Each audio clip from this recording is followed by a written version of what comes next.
भारत एक समय सोने की चिड़िया कहा जाता था, लेकिन ये पहले से ज्ञान विज्ञान और किताबों का देश था।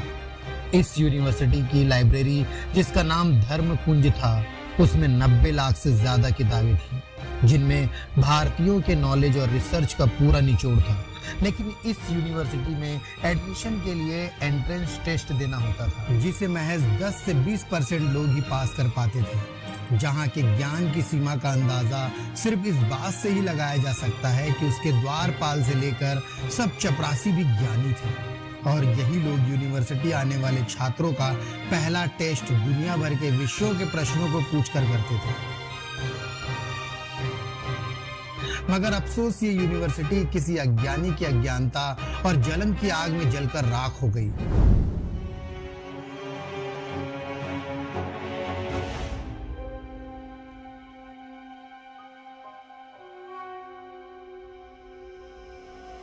(427 से 430 ईस्वी के बीच नालंदा यूनिवर्सिटी की स्थापना हुई थी।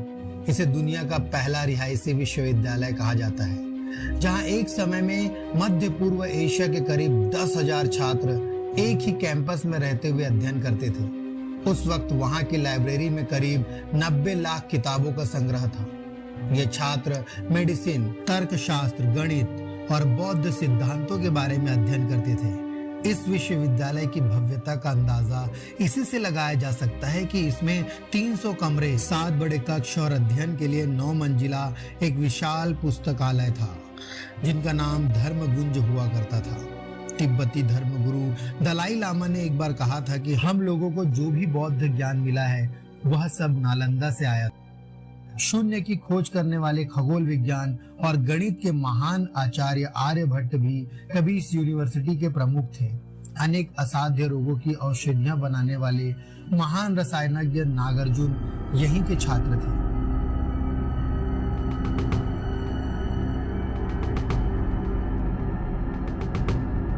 अपनी स्थापना के करीब 700 साल बाद तक नालंदा यूनिवर्सिटी दुनिया भर में शिक्षा का सबसे बड़ा केंद्र बना रहा। इस दौरान इसकी ख्याति फलती फूलती रही। दुनिया में इसके जैसा कोई दूसरा उदाहरण नजर नहीं आया। दिलचस्प बात यह है कि नालंदा यूनिवर्सिटी की स्थापना करने वाले गुप्त वंश के शासक धर्मनिष्ठ हिंदू थे, लेकिन वे बौद्ध धर्म और दर्शन से बहुत ज्यादा प्रभावित थे।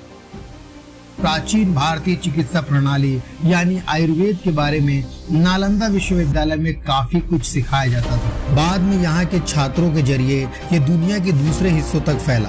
कहा जाता है कि इसी चिकित्सा के ज्ञान से जलकर ही और भारत की शिक्षा से इस्लाम को चुनौती समझकर बख्तियार खिलजी ने नालंदा विश्वविद्यालय को जला दिया था, जिसकी कहानी आप सब पहले से जानते ही हो। नालंदा उसी बख्तियार खिलजी के हमले से पूरी तरह तबाह हो गया था। हालांकि जिस हमले में नालंदा यूनिवर्सिटी तबाह हुई वो इस विश्वविद्यालय पर पहला हमला नहीं था। उससे पहले 5वीं शताब्दी में मिराकुल के नेतृत्व में हुनों ने इस पर हमला किया था। दूसरी बार फिर 8वीं शताब्दी में बंगाल के गौड़ राजा के आक्रमण से भी इसे गंभीर नुकसान हुआ था। 1190 के दशक में तुर्क अफगान सैन्य जनरल बख्तियार खिलजी की अगुवाई में आक्रमणकारियों ने विश्वविद्यालय को नष्ट कर दिया।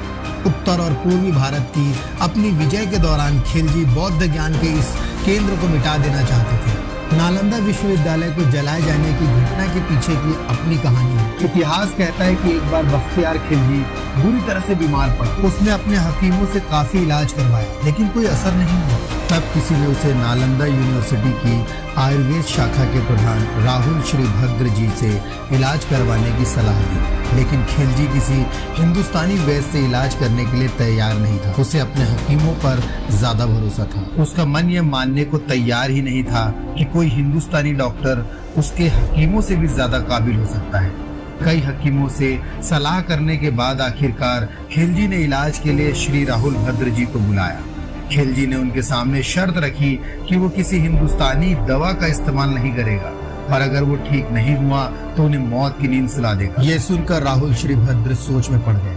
फिर कुछ सोचकर उन्होंने खिलजी की शर्तें मान ली। कुछ दिनों बाद वो खिलजी के पास एक कुरान लेकर पहुंचे और उससे कहा कि इतने पन्ने रोज पढ़िए, ठीक हो जाएंगे। दरअसल राहुल श्रीभद्र ने कुरान के कुछ पन्नों पर एक दवा का लेप लगा दिया था। खिलजी थूक के साथ उन पन्नों को पढ़ता गया और इस तरह धीरे धीरे ठीक होता गया। लेकिन पूरी तरह ठीक होने के बाद भी उसने वैद्य के एहसानों को भुला दिया। उसे इस बात से जलन होने लगी कि एक हिंदुस्तानी वैद्य उसका इलाज करने में सफल हो गया। इसी ईर्ष्या से उसने ज्ञान की इस पूरी धरोहर को ही नष्ट कर दिया। कहते हैं कि विश्वविद्यालय के रत्ना सागर, रत्नादधी और रत्न रंजक तीनों पुस्तकालय में इतनी किताबें थी कि 3 महीने तक किताबें जलती रही। इस घटना पर भी वामपंथी इतिहासकारों के अपने दावे रहे हैं। उनका दावा है कि नालंदा विश्वविद्यालय को हिंदू ब्राह्मणों ने ही तबाह किया। जिस समय नालंदा विश्वविद्यालय फल फूल रहा था, उसी समय पैरेलली बौद्ध धर्म भी अपने चरम कर्ज पर था।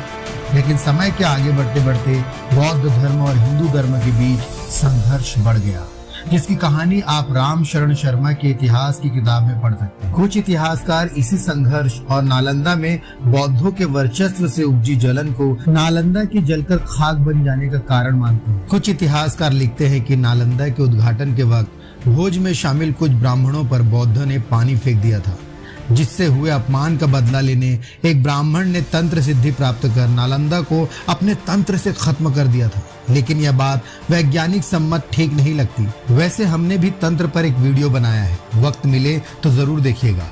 इस बात की गवाही इतिहास तो देता है कि ब्राह्मणों और बौद्धों की जलन से नालंदा 10वीं सदी आते आते बर्बाद हो गया था। मगर इस्लामी इतिहासकार मिनहाज की किताबें भी देती है कि नालंदा को जलाने के पीछे मुस्लिम आक्रमण ही था। 1236 ईस्वी में बौद्ध धर्म स्वामी ने लिखा था कि नालंदा मुस्लिम इन्वेटर्स नहीं जलाया था। खैर, इतिहास को लोग अपने फायदे के लिए हमेशा से तोड़ मरोड़ कर पेश करते रहे हैं। सबसे ज्यादा छेड़छाड़ तो भारतीय इतिहास के साथ ही हुई है। नालंदा को जलाया चाहे जिसने भी हो, मगर ज्ञान के केंद्र प्राचीन नालंदा की क्षति तो हुई थी। फिलहाल इतिहास पर बहसबाजी करके कोई फायदा नहीं। इतिहास सीखने और भविष्य को संवारने की दृष्टि से पढ़ा जाना चाहिए। इस बारे में आपका क्या सोचना है, कमेंट में जरूर बताइएगा। और अगर ये वीडियो अच्छी लगी हो तो दोस्तों तक शेयर करें और हमारे चैनल को लाइक, शेयर एंड सब्सक्राइब करना ना भूलें। मिलते हैं नेक्स्ट वीडियो में किसी और टॉपिक के साथ।